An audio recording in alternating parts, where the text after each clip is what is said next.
પંચમહાલ જિલ્લાના ગોધરામાં આયોજિત ભવ્ય ધર્મસભામાં દ્વારકાપીઠના જગતગુરુ શંકરાચાર્ય મહારાજે સનાતન ધર્મના રક્ષણ માટે પ્રબળ આહ્વાન કર્યું।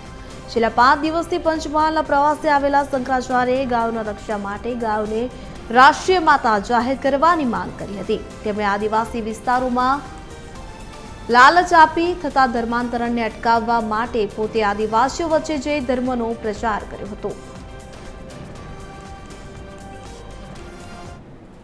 होता है, धर्म परिवर्तन होता है, बीजा धर्म में जाए छे, कन्वर्जन करे छे। इन लोगों से सावधान रहने की आवश्यकता है। और गोधरा का सबसे बड़ा महत्व तो गौ सेवा से सिद्ध होगा।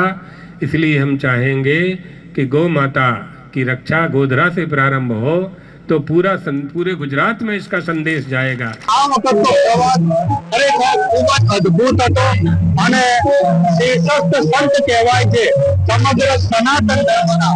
તેમને ખૂબ જ સુંદર રીતે ધર્મની એક જાણકારી આપી, ધર્મ કેવી રીતે ચલાવો, કેવી રીતે પાળવો, હિન્દુ સમાજ કેવી રીતે સશક્ત થાય, હિન્દુ રાષ્ટ્ર કેવી રીતે બને તેની વાત કરી।